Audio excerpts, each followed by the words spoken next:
नमस्ते बच्चों, मैं आशा चौहान। बच्चों, अपन ने माखन लाल चतुर्वेदी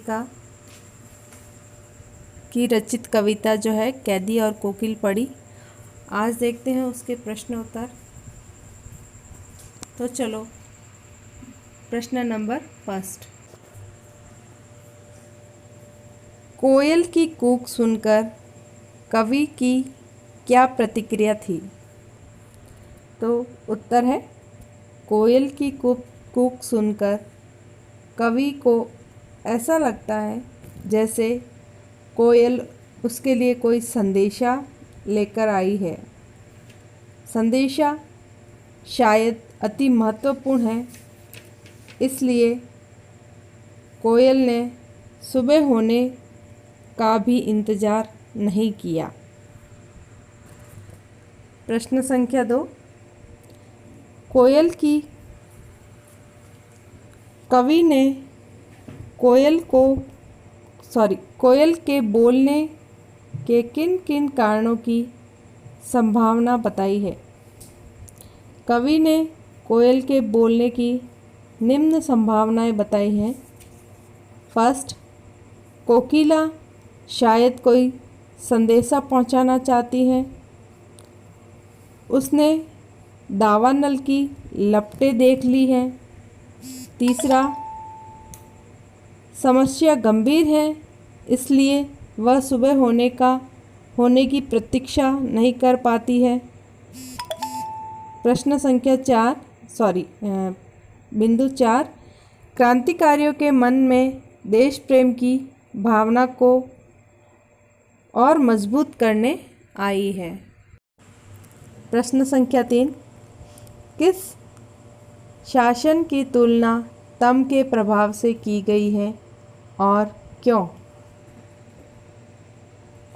उत्तर, अंग्रेजी शासन की तुलना कवि ने तम के प्रभाव से की है, क्योंकि अंग्रेजी शासन प्रणाली अन्यायपूर्ण थी।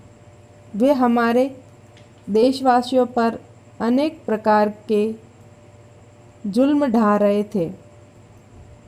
वहाँ आज़ादी का चंद्रमा उदित नहीं हो रहा था, इसलिए चारों तरफ परतंत्रता का अंधेरा छाया हुआ था। प्रश्न संख्या 4, कविता के आधार पर पराधीन भारत की जेलों में दी जाने वाली यंत्रणाओं का वर्णन कीजिए। तो कविता के आधार पर पराधीन भारत के जेलों में दी जाने वाली यंत्रणाएं निम्न थी। पहला, कैदियों से पशुओं की तरह काम करवाया जाता था। दूसरा, अंधेरी कोठरियों में कैदियों को जंजीरों से बांधकर रखा जाता था। तीसरा, कोठरियाँ भी काफ़ी छोटी थी। चौथा, खाने को भी बहुत कम दिया जाता था। पांचवा, क्रांतिकारियों को चोर, लुटेरे और डाकुओं के साथ रखा जाता था। जेल में अमानवीय यातनाएं दी जाती थी। प्रश्न संख्या 5, भाव स्पष्ट कीजिए। मृदुल वैभव की रखवाली सी कोकिल बोलो तो। उत्तर है, मृदुल वैभव की रखवाली सी से कवि का तात्पर्य कोयल की मीठी सुरीली और मोहक आवाज़ से है।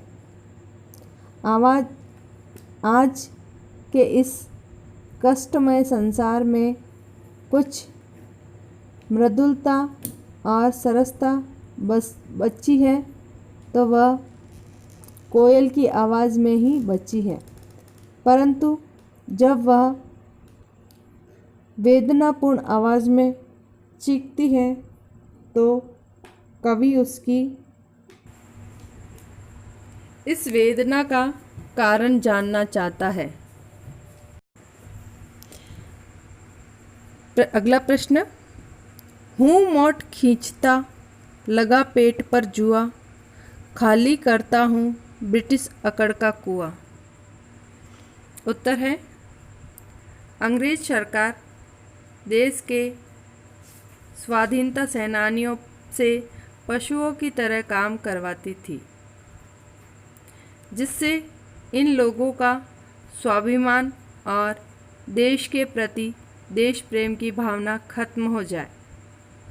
परंतु सेनानी सारे अत्याचारों को सहते हुए भी अपनी जिद पर अडिग थे, जिससे अंग्रेजी सरकार की सारी अकड़ निकल जाती है। अगला प्रश्न, प्रश्न संख्या 6।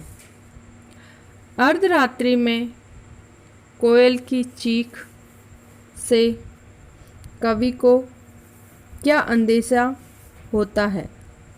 उत्तर, अर्धरात्रि में कोयल के चीखने से कवि को अनेकों अंदेशे होते हैं, जैसे शायद कोयल पागल तो नहीं हो गई है, या शायद वह किसी कष्ट में है, या कोई संदेश लेकर आई है, या यह भी हो सकता है कि वह क्रांतिकारियों के दुख से द्रवित होकर चीख रही हो। प्रश्न संख्या 7। कवि को कोकिल से ईर्ष्या क्यों हो रही है? उत्तर है कवि को कोयल से ईर्ष्या का प्रमुख कारण उसकी स्वच्छंदता है। वह आकाश में स्वतंत्रता से उड़ान भर रही है और कवि जेल की काल कोठरी में बंद है। कोयल गाकर अपने आनंद को प्रकट कर सकती है, पर कवि के लिए तो रोना भी एक गुनाह माना जाता है। इसके लिए उसे दंड भी मिल सकता है। प्रश्न संख्या 8। कवि के स्मृति पटल पर कोयल के गीतों की कौन सी मधुर स्मृतियाँ अंकित हैं, जिन्हें वह अब नष्ट करने पर तुली हुई है? उत्तर है कोयल हरी भरी डालियों पर बैठकर अपने मधुर स्वर से सारी सृष्टि को गुंजायमान करती थी। उसके मधुर गीतों में खुशियाँ झलकती थी, स्वतंत्रतापूर्वक आकाश में विचरण करती थी, परंतु अब इन विशेषताओं को नष्ट करने पर तुली हुई है।